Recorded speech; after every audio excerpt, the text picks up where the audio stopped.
The fifth tool that comes in handy is the highlight text tool. Occasionally you need to make a change to some text. Maybe you need to change the formatting of it. It should be bold or italic. And the best way to note those changes is to use the highlight text tool. So that tool also resides in text edits. So if you want to use the method where you highlight and then click highlight selected text, that's an option. Another option is to select the highlight tool on your toolbar, and then as you highlight on the screen, you'll actually be highlighting the text. Just like with the delete tool, if you highlight something and then you need to make a comment about it, perhaps why you highlighted it, you would just double click, and then you should get a pop-up box, and you can give an instruction. So bold highlighted text.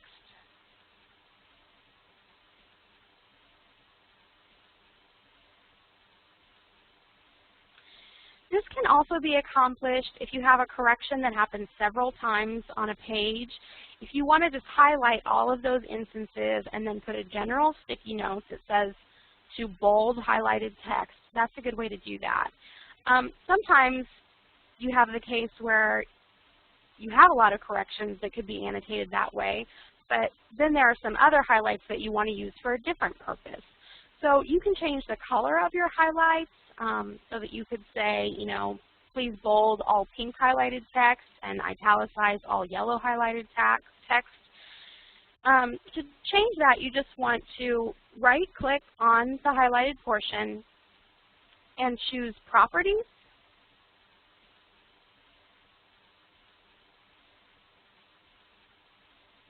And under the Appearance tab, you can change the color. So now I've made my highlight blue.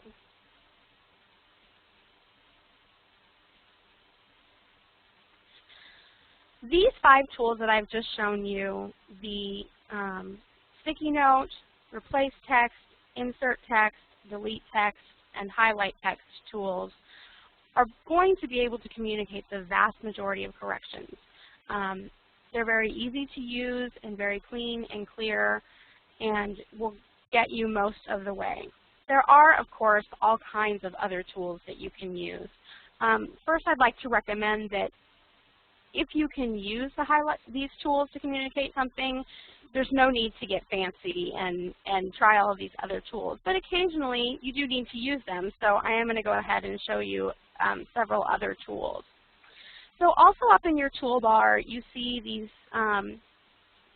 red outline shapes. So there's a circle, a square, a line, an arrow. There's even a cloud, although I can't imagine why a cloud would communicate better than a circle.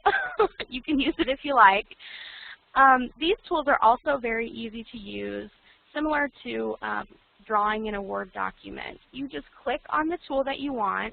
So I've clicked on the circle, and you can circle. You just take from the top corner and drag your shape. Sometimes a circle in itself, though, isn't enough to communicate. So I've circled this figure, but what in the world do I mean? All you have to do is just double-click, and you'll get a pop-up box to show you, to give you a text box so that you can type in, I circled this because I want to replace with a new figure.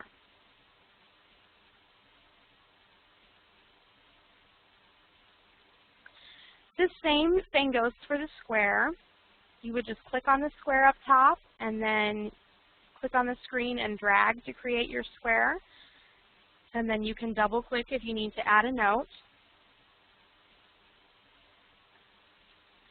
And also for the line.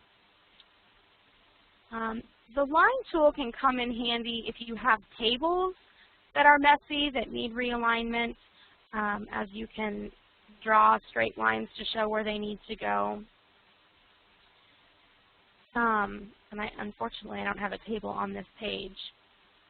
But you can see how that would accomplish the goal of showing someone where the text should reside between these two lines. And again, you can just double click to get a pop-up box to type some text.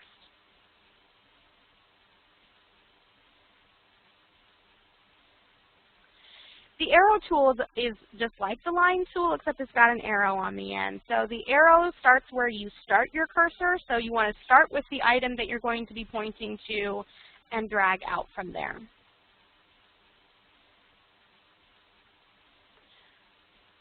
And the cloud is just fun. So you can highlight things with a cloud tool. This one's a little bit more difficult to use because you have to click each time you go to a new part of the cloud. So really the circle and the rectangle will probably get you there faster. These two tools right here can be quite effective. These are basically text boxes. The first is a text box that just has text. You can type whatever you like.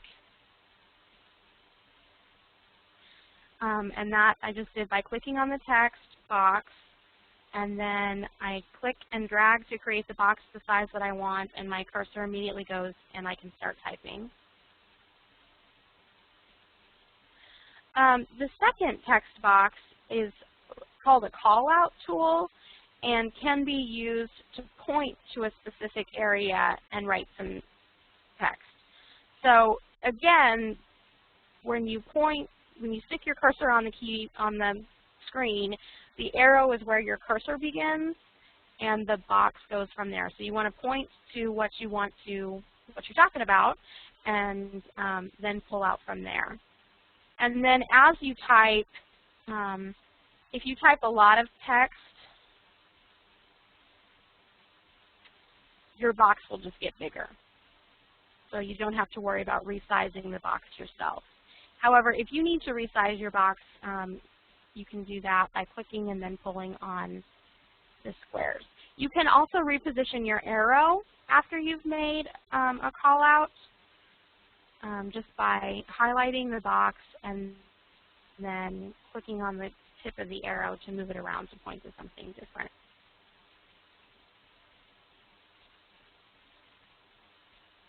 Another tool that can be useful at times, although it also can be difficult to read, is the pencil tool. And basically, once you click on the pencil tool, you would just come onto your screen and click to begin, and you want to just hold your cursor, your mouse down as you're making your marks. So, of course, you can use this to make irregular shapes. You can write text with it, although it's probably easier to type the text. My one caution with the pencil tool is that if you have it highlighted and you're going through the PDF and you're clicking on your screen, you end up with all these extra marks all over the place. So do be careful with that, because those show up as an annotation in the list view that I'll show you later, and they can be pretty confusing when somebody wants to know, why did you put a mark out in the middle of the page? It doesn't really make any sense, and then we have to wonder whether you just made a mistake or whether you intended something by that.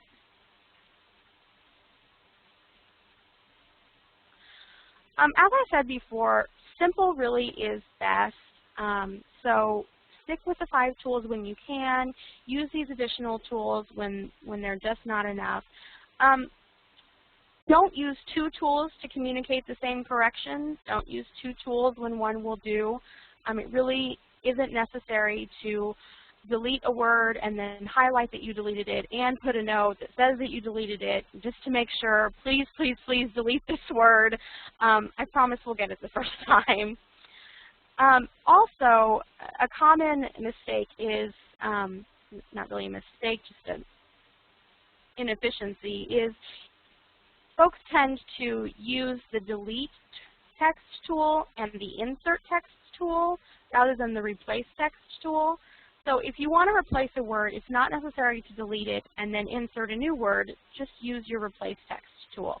That's what it's there for, and it's a much cleaner way to mark things. It's very precise, and really what's important here is that you're precise. So if you want to delete a word, make sure that you only highlight that word. Don't highlight that word and the next word, or they'll both be deleted.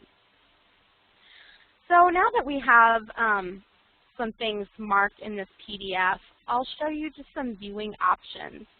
As I said before, once you are in a PDF, if there are marks on the page, when you scroll your cursor over those, you'll get a pop-up that gives you the comments. So here we inserted a word. If I just move my cursor over it, you can see the word that we inserted should be intelligent. Here we put a note about highlighting, and if I see, it's popping up, but it's going away. If that happens to you and you can't get a pop-up to stay, just double-click on it, and then you'll be able to see it, and it'll stay, and you can close it. So this is one way to view the corrections in your PDF. You have to kind of have a keen eye if this is how you're viewing the corrections, because not all of those marks are very big. This little insert's kind of small. If I delete a one-letter word, it's just going to be a tiny red mark. So that's maybe not the best way to check all of your corrections. So there are a couple of options. You can choose to go into the comments, and in comment view, you can choose to open all pop-ups, and that's just really in your face, and it's a little bit intimidating, I would say. And the pop-ups are on top of each other, and you have to move them. You can't tell what they all say and where they all go, so that's not a very good way to look at all of your corrections either. So I'm going to come back in and minimize all my pop-ups. Really, I think the best way to view corrections if you want to look at all your corrections is to look at a comment list. So there are a couple of ways to get to the comment list. You can go to Comments, Comment View,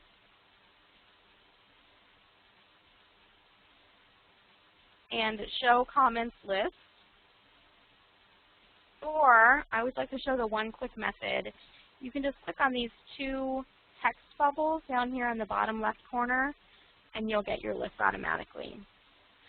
So now I have a list of all the comments that have been made into this PDF, and I can just scroll through the list, and that way I catch every single one.